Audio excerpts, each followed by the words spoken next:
le poète a pensé investir dans nos enfants, dans la jeunesse, l'avenir de demain, les valeurs qui sont nos valeurs de la parole.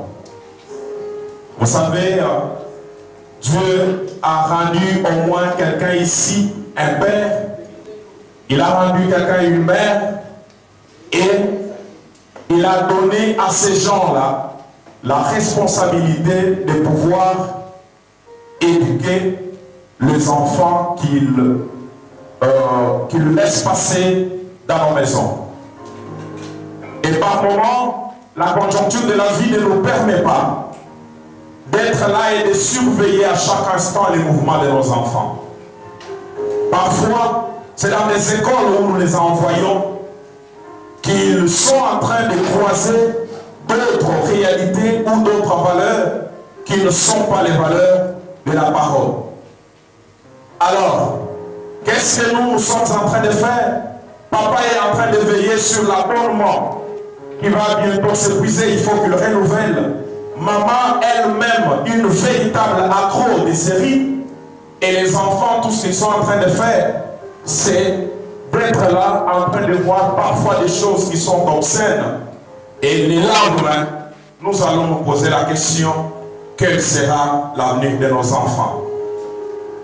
Je pense que pour ceux qui sont déjà avancés en âge ici, à un moment donné de la vie, on cesse de vivre pour soi-même. On commence à vivre pour ses enfants.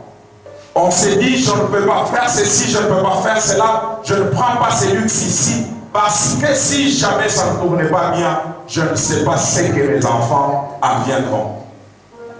Mais alors, il y a quelqu'un parmi nous qui, lui, a pensé non seulement s'inquiéter de la situation qui est en train de s'empirer de plus en plus, mais il a quand même songé à nous donner ces grands matériels didactiques qui est vraiment cet ouvrage que moi je trouve tellement louable. Ceci est annexé à nos différents documents que nous avons dans l'éducation de nos enfants. Ceux-là que nous voulons voir demain devenir de gens, ceux-là qui doivent nous remplacer sur la terre, ceux-là qui doivent devenir de grandes personnalités dans notre pays, pourquoi pas dans le monde entier. Qui vous a dit que parce que vous avez cru au message du temps de la fin, vos enfants ne peuvent pas devenir de gens de renommée mondiale? Mais si jamais ils parvenaient un jour à être des grandes personnalités dans le monde, quel genre de valeurs ces gens auront reçu de notre part? Tout ce que nous donnons à nos enfants, c'est peut-être des séries, ce sont les maboquets, ce sont des trucs là que peut-être quelqu'un qui ne connaît même pas Dieu a écrit. Mais ici, il y a des véritables valeurs. Il y a des choses qui pourront faire que l'enfant le répétera dans son innocence et cela sera gravé dans son subconscient, et quand ça sera ancré en lui, l'enfant ne pourra plus jamais se détourner de la bonne voie que nous sommes en train de lui donner. Nous sommes en train d'avancer vraiment. Je vous signale déjà la présence de notre personnage tellement important ce soir dans la salle. Pendant que je vais lui demander juste de s'élever, nous allons l'applaudir dans la salle.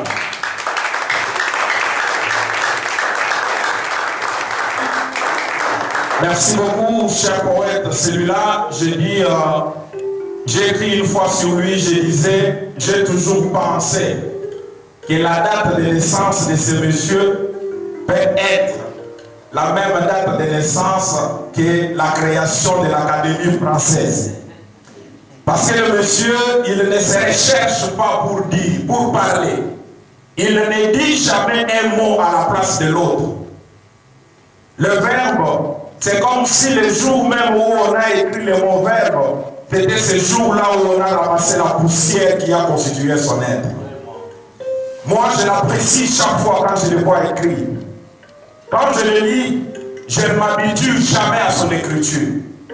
Mais là, il a essayé un peu de l'atténuer, mais de dire de plus grandes choses et de bonnes choses que les enfants pourront déjà entériner de leur innocence et qui feront d'eux des grandes personnalités dans les jours à venir. Et vous savez, ce qui fait souvent mal, c'est que ces valeurs pareilles n'ont pas notre soutien, nous les gens du message. Nous sommes là que pour voir comment il va diriger ces valeurs que Dieu lui a données. Et s'il trébuche, c'est sur Facebook, sur TikTok, que nous allons, chacun de nous, prendre toutes ces photos que vous êtes en train de prendre ici pour les publier et annoncer en dessous l'erreur qu'il aura commise. Mais que quelqu'un voie ces valeurs et qu'il dise, moi à partir d'aujourd'hui, je ne dis pas grand-chose, sa photographie à lui, pour qu'il puisse chaque fois paraître bien sur la place publique, c'est moi. Personne, et alors personne. Et s'il y a vraiment des gens qui partent dans la terre avec des véritables valeurs, ce sont ces gens qui ont eu, je ne sais pas moi, la malchance de croiser le message, alors que c'est une très très bonne chose que nous avons eue. En fait, c'est juste pour vous dire, ayons l'habitude de soutenir nos poètes, nos artistes, nos talents que nous avons, et enfin, prodiguons nos conseils. Que ça ne soit pas seulement nous sommes dans un coin, attendant que le pire arrive, pour que nous disions, on savait quand on en arrivera là. Ça, c'est pas une bonne chose. À présent, je m'en vais rapidement, parce que la soirée devrait être aussi abrégée comme nous l'avions précédemment annoncé. Appelé ici, pour qu'il vienne lui-même en chair et en os, vous parler pourquoi il nous a appelés ici. Peut-être que moi j'ai juste fait quelque chose qu'il ne fallait pas faire. J'aimerais que pendant qu'il va s'avancer ici, nous puissions l'applaudir et au besoin nous lever pour vraiment lui témoigner notre confiance des frères Joseph. Amen. Merci poète. Bonsoir. Bonsoir, bonsoir. Bonsoir. Que le Seigneur nous bénisse.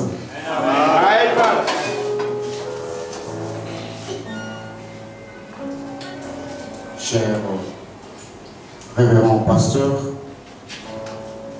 ministre de l'Évangile,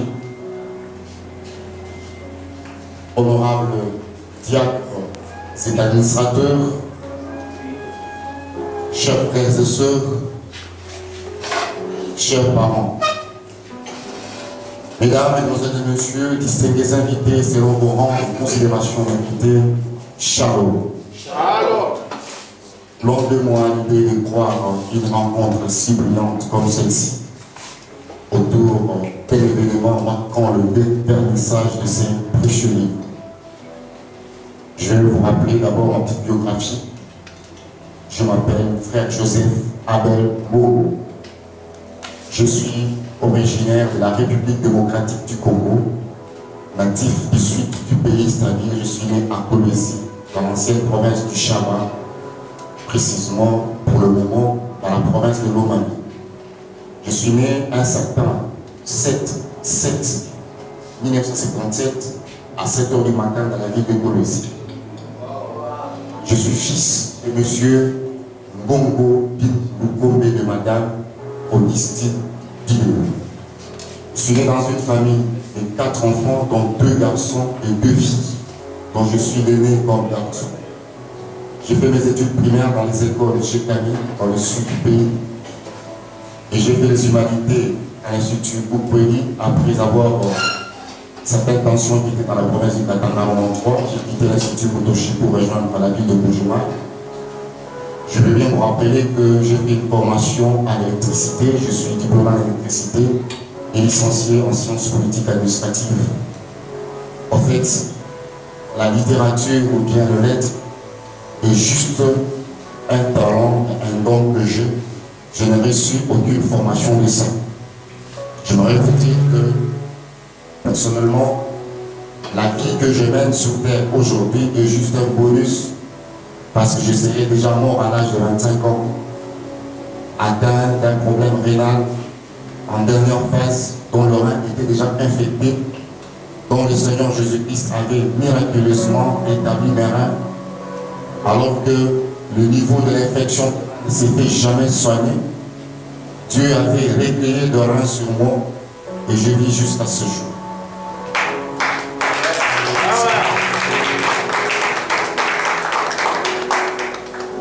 En fait, je suis écrivain, je suis encore musicien dans le corps de Christ.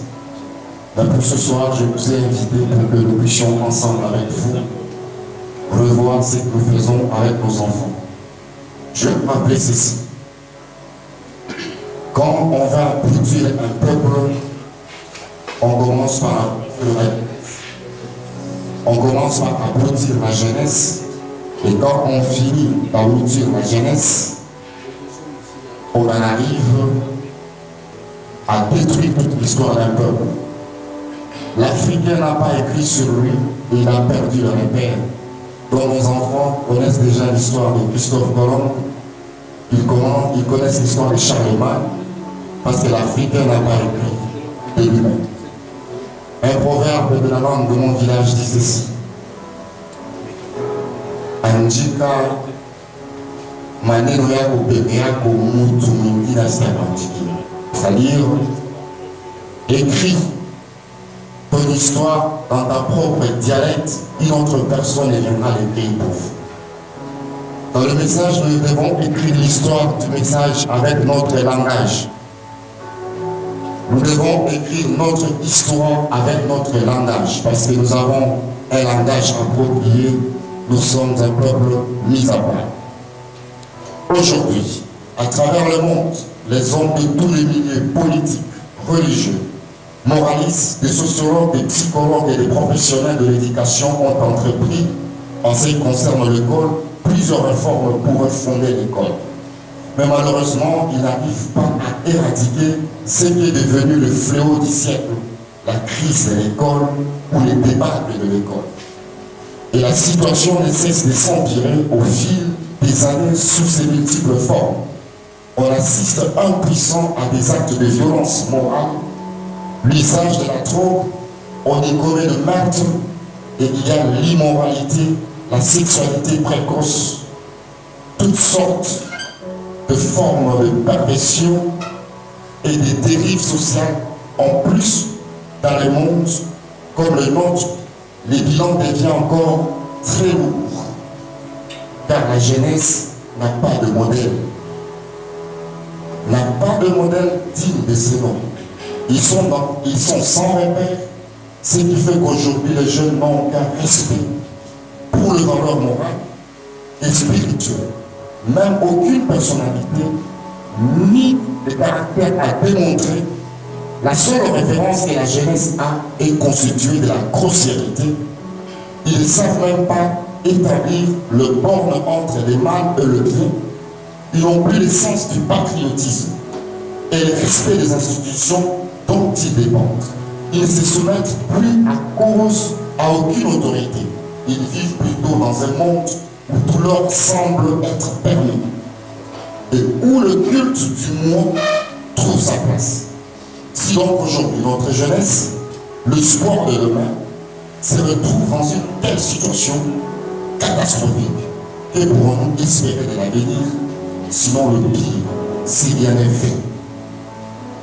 En effet, j'aimerais vous rafraîchir la mémoire. Vos enfants ne passent pas beaucoup de temps à la maison, ils passent à l'école. Qu'est-ce qu'ils étudient à l'école? Il y a un sage qui disait que l'avenir de notre société est dans ce que les enfants étudient à l'école. L'avenir de notre pays est dans ce que les enfants font à l'école. La politique d'administrer notre pays est dans ce que font nos enfants à l'école. Chers frères et sœurs, honorables pasteurs, diacres et administrateurs, chers collègues, moniteurs et monitrices des écoles, je vais vous interpeller sur quelque chose. Combien de temps nos enfants ont pour écouter la parole de Dieu? Ces enfants ne viennent qu'à l'église le dimanche et vous les forcez rapidement à terminer les boutiques parce que l'important pour vous est que les grandes personnes, parce que vous dites que c'est ça l'essentiel. Et parfois ces grandes personnes sont déjà inclinées et qu'il n'y a même pas moyen de les redresser. L'islam est devenu un grand danger pour le christianisme. Aujourd'hui, si j'aurais pu vous inviter dans ma casquette de musicien, cette salle avait rempli pour venir danser. Quand on vous appelle pour réfléchir sur le genre de l'église de demain, parce que le pasteur de demain sont les enfants qui sont à l'écoute, ceux qui doivent perpétuer notre civilisation, notre message, ce sont les enfants. Qu'est-ce que nous mettons à leur disposition? Je voudrais répondre ici à certaines personnes que j'ai suivies sur les réseaux sociaux. Lorsqu'ils ont appris que nous avons écrit un livre, ils se sont dit, pourquoi il a écrit? Nous devons demander qui dit le prophète. Le prophète n'est pas un colon. L'Africain est complexé. L'Africain se fabrique des seigneurs, et alors que le Seigneur lui-même ne connaît pas qu'il y a des esclaves quelque part. Dans l'âge de Pergame, au paragraphe, à la page 191, dans l'exposé des âges, voilà me dit qu'à l'âge de Pergame, quand la parole de Dieu est en train de disparaître, les hommes avertis lisaient quelques épîtres des apôtres et quelques essais écrits par des hommes pieux. C'est-à-dire, il y a des extraits qui ne sont pas dans la Bible, que des hommes qui ont écouté les gens inspirés ont retracé exactement la vision qu'avaient les apôtres. Comme il est dit, il y a des auxiliaires qui viendront, qui vont réellement refléter la lumière du message. J'explique à ces moments-ci. Je voudrais vous rappeler, nous qui avions grandi, parce que je vous rappelle que moi je suis battu en Gide. Ma mère avait l'habitude le soir de nous faire chanter. C'est comme ça qu'aujourd'hui, si vous me posez la question de savoir qui était l'arrière-grand-parent de mon père, je peux vous les citer avec précision, mais écoutez la politique avec ma mère. Ma mère nous enseignait des petits chants, et dans ces chants-là, il a ligné exactement l'arbre chronologique de notre famille. Alors nous, on chantait ça innocemment. Et lorsqu'on grandissait, finalement, on a compris que c'était ce qu'elle nous disait. Je vais vous faire une anecdote. Il y avait un papa. Ce papa-là, et dès que les enfants connaissent la musique, et ces enfants ne voulaient toujours pas connaître la musique. Qu'est-ce qu'il a fait? Il a acheté les instruments de musique qu'il a mis dans la maison, c'était la guitare. Chaque enfant, quand il faisait une faute, il le prend et il dit, allez, va sur la guitare là. Tu me joues la note de Do sans fond. L'enfant part sur la guitare. Pour nous les musiciens, ceux qui connaissent la musique, le fil de la guitare fait très mal dans le dos. L'enfant va faire les notes de Do sans fond en train de pleurer. Prochainement, l'enfant s'habitue. Il connaît que quand je vais faire la faute, on m'a dit que je ferai la note de Do. Mais cette fois-là, papa viendra dire que tu vas me faire la note de Fa. Et au fur et à mesure, l'enfant accumulé de fautes, il a accumulé des exercices sur la guitare. Un jour, l'enfant, sans être puni, il s'est retrouvé qu'il a fait sa première mélodie.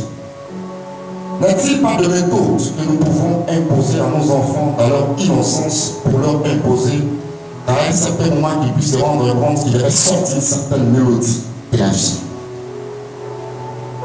Il est possible. Est-ce qu'il est interdit que nous ayons des matériels didactiques pour pouvoir servir les enfants comme modèle? Il est possible. Je vais ici, parce que je suis suivi en direct sur le forum de jeunes dans le monde entier ici, demander aux hommes de Dieu, prédestinés, révérend pasteur, ministre de l'Évangile, vous avez eu tort lorsque vous avez quitté les réseaux sociaux. Je vais vous dire ce que vous avez fait. Le mot évangile veut dire la bonne nouvelle. La bonne nouvelle traduit la communication. Et quand on parle de la communication, on utilise tous les outils possibles pour faire arriver le message. Qu'est-ce que vous avez fait? Lorsque vous êtes arrivé sur les réseaux sociaux, vous avez trouvé que c'est tellement suyé. Vous vous êtes retiré. Mais nous avons été incapables de retirer le téléphone dans le main des frères. Nous avons été incapables de retirer le téléphone dans le main de nos enfants. Et ces téléphones, nous les avons tous. Et le diable s'y est installé tout librement. Au nom de notre absence, il a rempli ses œuvres les réseaux sociaux. Qu'est-ce qu'il y a dans les réseaux sociaux? Vos enfants, des sujets que vous n'avez jamais abordés pour les enfants, ils trouvent des coachs sur les réseaux sociaux. Parfois, certains sujets que vous traitez comme tabou, les coachs là entament ces sujets avec brio. Et ils sont tellement souillés qu'ils enseignent aux enfants de la plus mauvaise manière. Est-ce que parmi nous, il n'y a pas les gens qui ont le talent de communiquer de telle sorte qu'ils communiquent de vraies valeurs? Il n'y a pas des gens qui ont le talent de faire des théâtres décents. Je vais vous faire l'exemple. Suivez les théâtres des Congolais. Il doit y avoir un dingue là-dedans, un clown. Il doit y avoir un clown. Il doit y avoir quelqu'un, un Essidien. Il doit y avoir tous les antivaleurs. Quand vous prenez l'Ouest africain, vous suivez leur théâtre, ces gens-là posés. Cela montre l'état de la nation.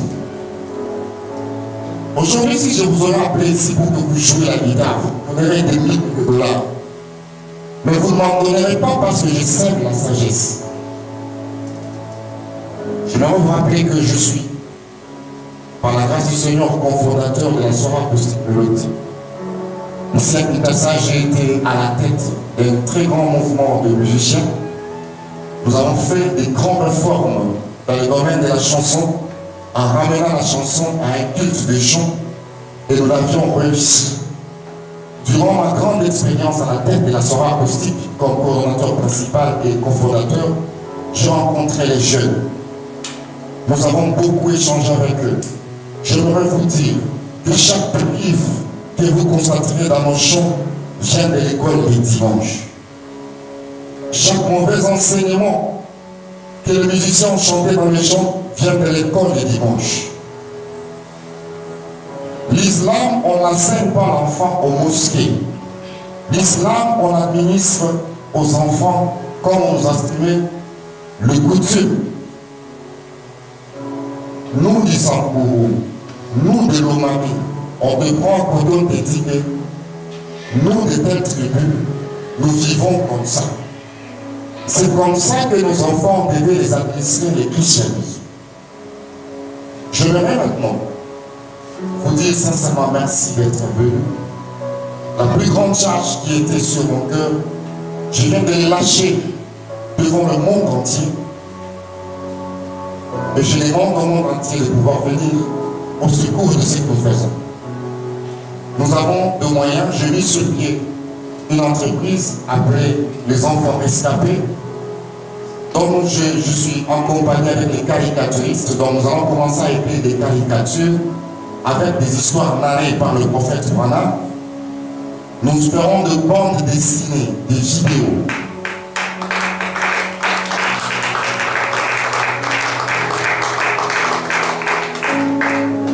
J'ai une formation de maître dramaturge. Nous allons faire des théâtres et des pièces qui ressemblent à notre royaume. Nous allons revenir sur les réseaux sociaux avec ce qui nous appartient. Revenir avec force. Pasteur, quand vous faites une bonne prédication, laissez ça sur les réseaux sociaux. Quelqu'un va en profiter. Mon frère, si tu as dit une belle phrase quelque part, laisse ça sur les réseaux sociaux. Je demande au monde entier, aux gens du message, vous avez fait mal de quitter les réseaux sociaux, le diable nous occupe. Pour le reste, sincèrement, je vous dis merci. J'ai besoin de vos moyens pour mettre cette politique en marche. Puisque le Seigneur Jésus-Christ vous bénisse.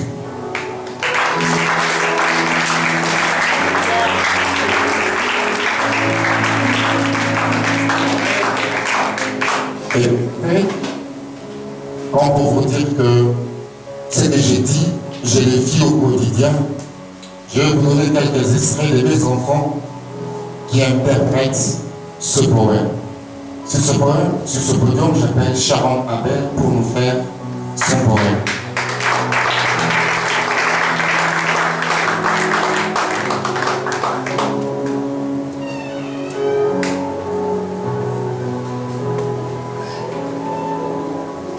Que le Seigneur vous bénisse.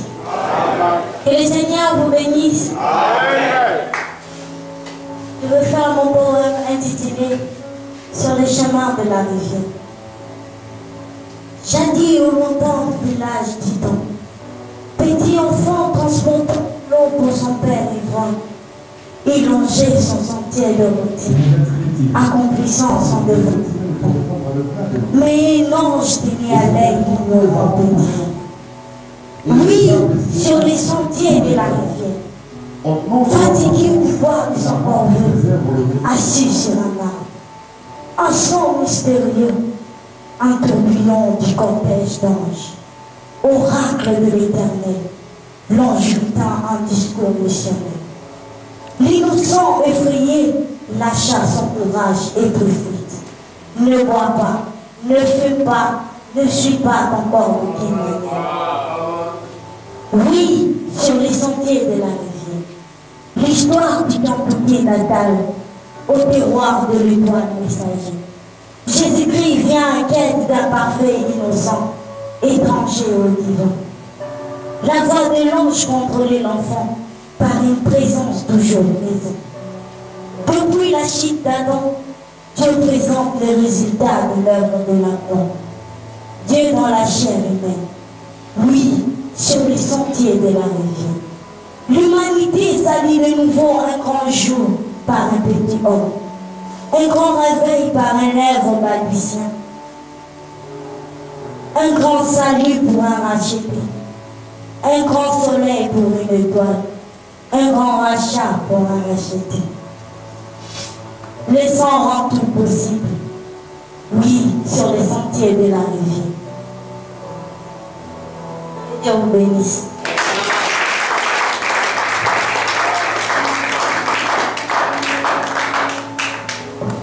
D'accord, j'invite aussi le petit Manassé Abel pour nous faire son récital.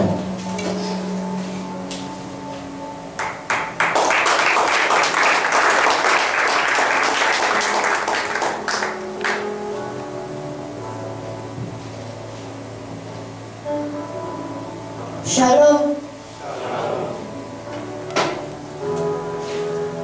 Je vais faire un poème intitulé Les serments d'un héros.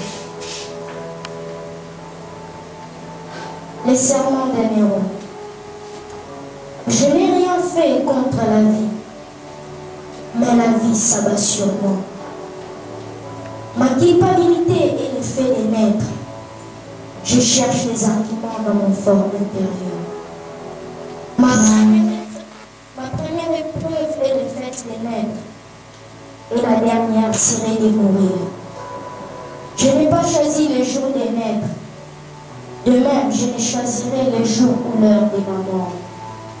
Ce qui compte pour moi n'est pas la mort, mais la manière dont je partirai. J'aimerais mourir arme sur la main et ainsi écrire mon passage terrestre avec l'encre tirée de la sueur de mon front, versée à chaque enquête des combats m'imposés par la vie. Je fais face aux limites sans être limité. Je suis la réponse à chaque épreuve qui me ressemble. À chaque question que l'épreuve m'impose, je réponds coup sur coup. Je ne mourrai pas entre les miaulets. Je vais rugir comme un lion qui assume la fatalité. Après avoir donné la leçon à toutes les bêtes, épreuve de forêt et la vie, si on je te désire, je vous remercie.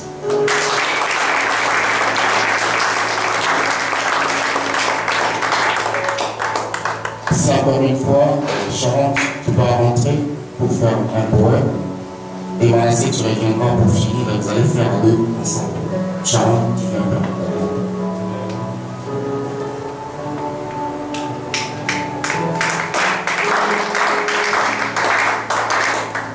Que le Seigneur vous bénisse encore une fois.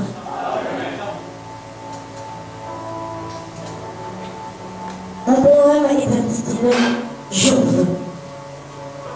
Je veux, jour éternel, où le temps du tunnel Christ se révèle, l'alliance se renouvelle. Les prophètes l'ont prédit, nos pères l'ont redit. Petits enfants, on les dit, c'est notre mélodie. Mon soleil du soir, ma lumière du soir, guérison en soi, les trônes s'assoient. Royaume inébranlable, un roi inamovible, les socles du possible qui chassent l'impossible. L'histoire d'un beau homme, porteur d'un véritable homme. Jésus-Christ homme, prêché par William Branham. Que le Seigneur vous bénisse.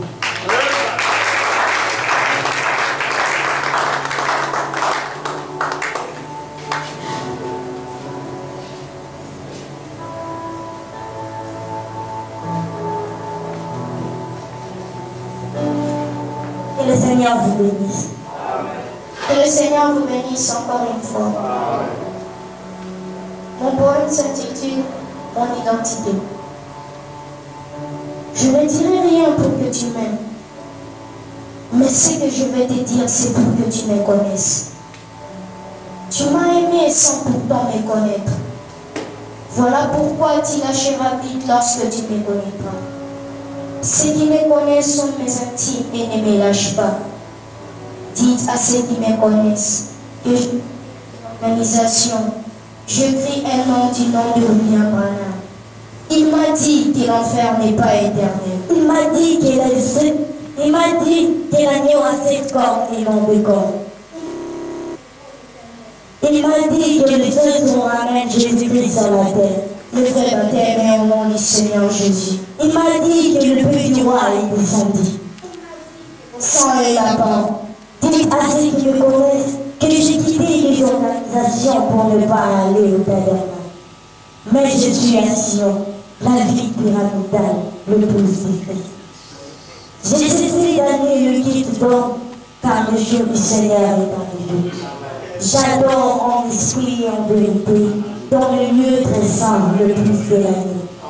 Dites à ceux qui me connaissent que le poids des missions de cimetière en mouvement, les prostituées et les tombeaux ambulants, l'alcool et les carburants pour le cortège funèbre, les juifs et les rideaux de l'enfer, le la Sansini qui mène au chaos.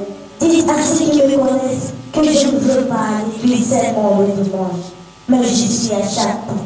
L'autel est dans mon âme. Je m'appelle croyant du message de William Branham. Vous avez mon portrait accompli. Faites votre choix.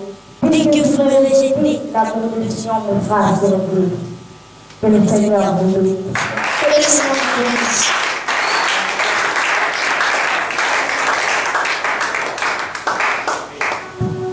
Est-ce que nous pouvons encore applaudir très très fort?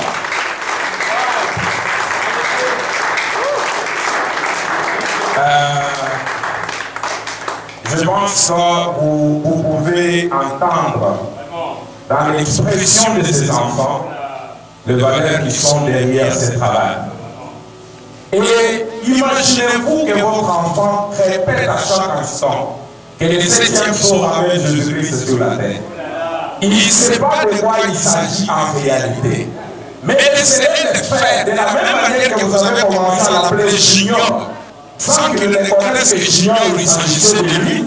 Mais tellement vous étiez en train de le faire, finalement, partout où il passe, quand on lui dit comment tu t'appelles, il dit je m'appelle Junior.